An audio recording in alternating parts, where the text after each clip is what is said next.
The past 2 summers, we have done 2 different Caminos de Santiago in Spain. While we love the Camino culture, we are also interested in seeing what the walking culture is like in other regions. So this summer we will be doing both one Camino and some of the hikes in the UK. The first hike we'll be doing is the Camino Ingles from London. Then we'll do the coast to coast across England, the West Highland Way in Scotland, and the 3-Peak Challenge. Like Molly mentioned, we're doing the Camino English from London. And one of the reasons we decided to do this is because we just thought about, so where are people coming from that do the Camino Ingles? Camino Ingles, of course, means English Camino. And the biggest city in England in the Middle Ages was London. So it makes sense that a lot of people would come from there. And it seemed interesting to us. So I did a little research and I found a popular medieval pilgrimage in England that went from London to Canterbury, and it was called the Pilgrim Way. The Pilgrim Way started in the 1170s after Sir Thomas Becket was killed in the Canterbury Cathedral. People started walking to Canterbury to see the shrine, which was in the spot where he was murdered. So this became one of the top pilgrimage spots in all of Europe in that era, and people, including King Henry II, made that trip. Another interesting note about the Pilgrim Way is this is the route that Chaucer's pilgrims were walking when they told the Canterbury Tales. So we just thought it'd be a fun thing to do. So over spring break of this year, we did the 7-day trek from London to Canterbury. And that was in March. It was chilly and some days were rainy. But after the first couple days, which were mostly in the London suburbs, we really enjoyed the route. We then walked from Canterbury to Dover, following the first stage or 2 of the Via Francigena. And so we got to the coast of England in Dover, which would have been one of the spots that pilgrims would have set forth from in the Middle Ages, and then they would have sailed to the coast of Galicia. The distance from London to Canterbury is 90 miles, and then from Canterbury to Dover is another 20. So that total distance that we did on spring break was 110 miles. The Camino Ingles is an 112-kilometer, or 67-mile trail from Ferrol in Galicia to Santiago de Compostela. Another starting point is from La Coruña, but that's shorter, so it's not quite the 100 kilometers you need to earn a Compostela. This trail is from the 12th century, and it will take us 5 days to walk it in its entirety. We will also be meeting our friend Jennifer to walk it. The second third of our summer plan is walking the coast-to-coast path in England. This path was mapped by Alfred Wainwright in 1973, and it's so associated with him that it's often called Wainwright's Coast to Coast.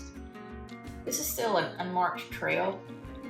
It was decided in 2022 that this is going to become a national trail in the UK, and it will be fully signposted by the year 2025. But for right now, we expect some signposting, but we do know that navigation can be a little bit of a challenge on this trail.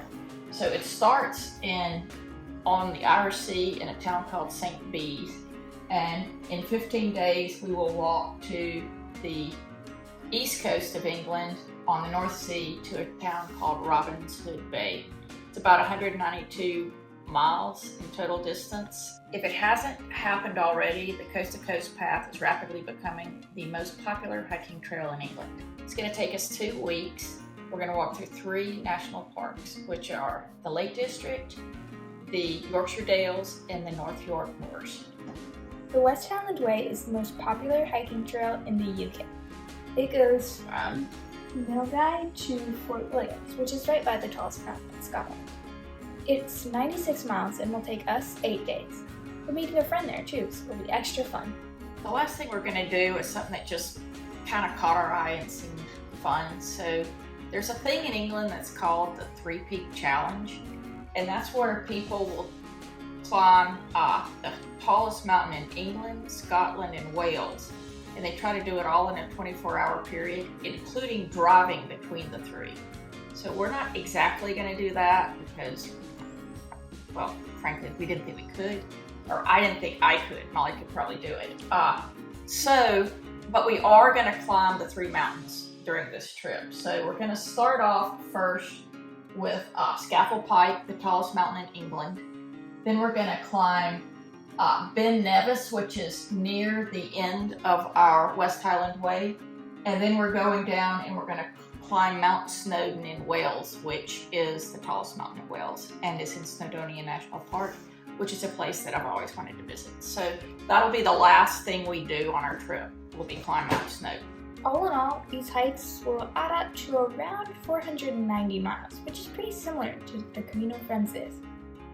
One thing we're doing differently this year is every once in a while we're taking a rest day, especially in between hikes, so that I can get my runs in going into high school cross country. So we're mostly going to be hiking in the UK with a little touch of the Camino thrown in because we just didn't want to do without it. So we will get to go to Santiago, but we'll only be spending about a week in Spain. We'll be updating with short videos as we go along the trail, and then when we get back, we'll start making our day-by-day videos so that if any of you are interested in trying these trails, you'll see what we thought of it. So, buen camino, and we'll be back to full-length videos in August. Another thing to note is that we will be changing the name of our channel from Stacey Works to The Pilgrims in Progress to better reflect the subject of our channel. Thanks for watching. Please like and subscribe.